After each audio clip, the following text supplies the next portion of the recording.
Hello student, जैसा कि कोविड-19 की वजह से आप लोगों की क्लास कॉलेज में नहीं लग पा रही है, तो एक छोटा सा प्रयास है कि घर पर से ही आपको जो सिलेबस है उसको पूरा कराया जाए।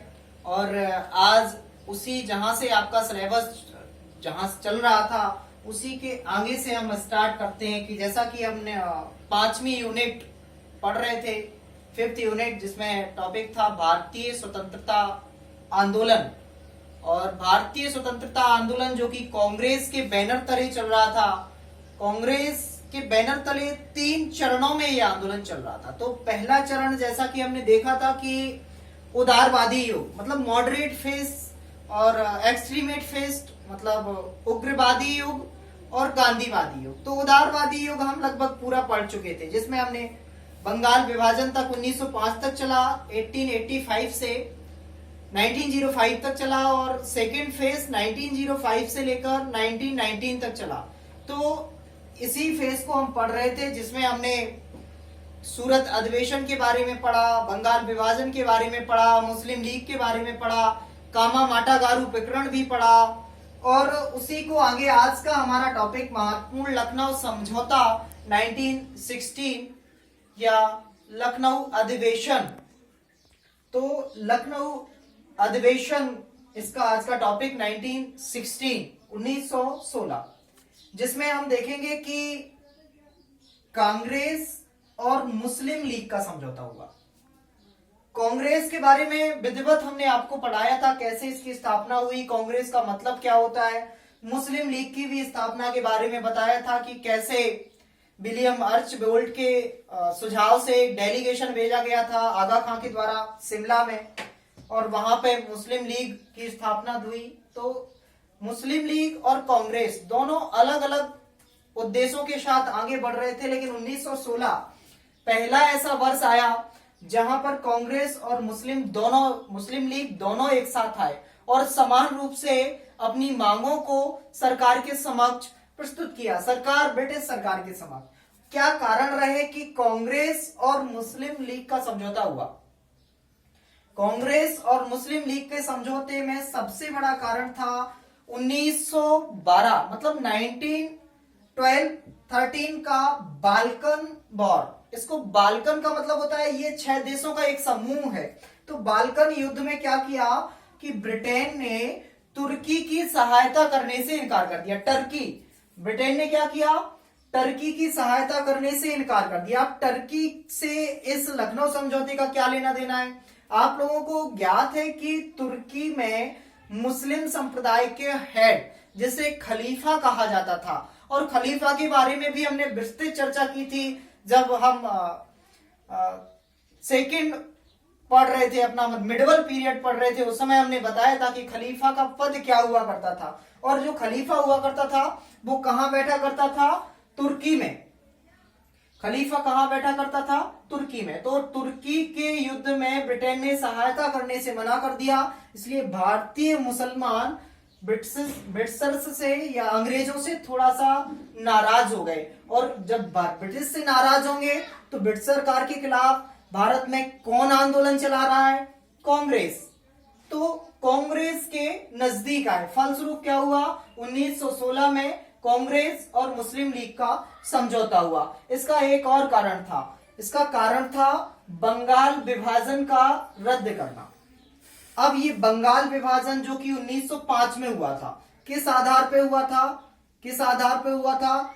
कर्जन ने तो बताया था प्रशासनिक आधार, लेकिन हुआ किस पर था? कम्युनलिज्म पर, सांप्रदायवाद पर। संप्रदायवाद कैसा? एक मुस्लिम संप्रदाय मतलब मुस्लिम बहुल एरिया बना दिया गया था, एक हिंदू बहुल एरिया बना दिया गया था, और एक पूर्वी बंगाल और पश्चिमी बंगाल। तो मुस्लिम्स में बंगाल विभाजन से ये भावना घर कर गई थी कि अंग्रेज हमारा हित चाहते हैं, और जैसे ही ये रद्द हुआ तो अंग्रेजों को, मुस्लिम्स को लगा कि अब ये अंग्रेज हमारे विरुद्ध आ गए हैं। तो फिर अंग्रेजों की खिलाफत करने के लिए किसके पास जाएंगे?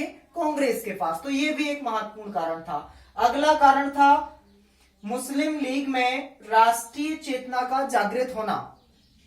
मुस्लिम लीग में राष्ट्रीय चेतना का जागृत होना। और राष्ट्रीय चेतना का जागृत होने से मतलब, राष्ट्रीय चेतना के जागृत होने से मतलब कि इन्होंने एक भावना घर कर गई थी कि अब हमें अपने देश को अंग्रेजों से क्या चाहिए, आजादी चाहिए।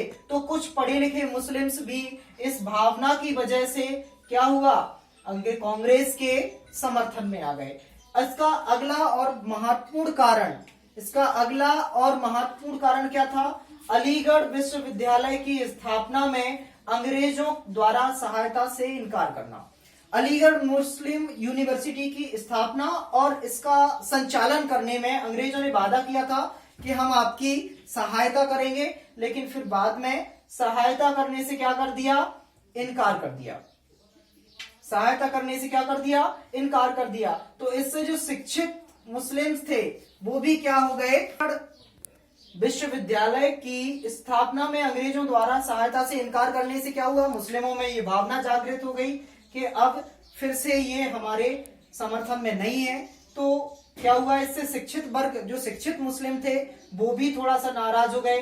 फलस्वरूप वो भी किसके समर्थन में आए, कांग्रेस में। और ये पहली दफा था जब मुस्लिम लीग ने कांग्रेस का समर्थन किया था। इसमें कुछ कांग्रेस पीछे हटी, कुछ मुस्लिम लीग। जैसे कांग्रेस ने पहली बार सेफरेड इलेक्टोरल सिस्टम, जो कि 1909 में मार्लियामेंटो रिफॉर्म्स आया था, उस मार्लियामेंटो सुधार में मुस्लिम्स को एक पृथक निर्वाचन प्रणाली दी गई थी, सेफरेड इलेक्टोरल सिस्टम।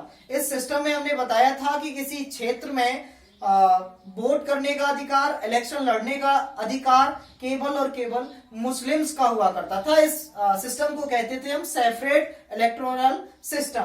तो पहली बार कांग्रेस ने उसको स्वीकार किया था मुस्लिम लीग का। तो फलस्वरूप क्या हुआ कि कांग्रेस और मुस्लिम लीग में समझौता हो गया। सेकेंड, इसी अधिवेशन में नरम दल और गरम दल। नरम दल का मतलब मॉडरेट, उदारवादी। उदारवादी हम आपको पहले ही बता चुके हैं, ऐसे लोग जो अनुनय, विनय, प्रार्थना पत्र आदि के आधार पर, आदि के माध्यम से अपनी मांगों को सरकार के समक्ष रखा करते थे। गरम दल का मतलब, गरम दल ऐसे लोग जो थोड़ा सा स्वभाव में उग्र थे, एक्सट्रीमिस्ट। तो एक्सट्रीमिस्ट और ये मॉडरेट दोनों भी यहाँ पे आपस में, इन दोनों के बीच भी समझौता हुआ।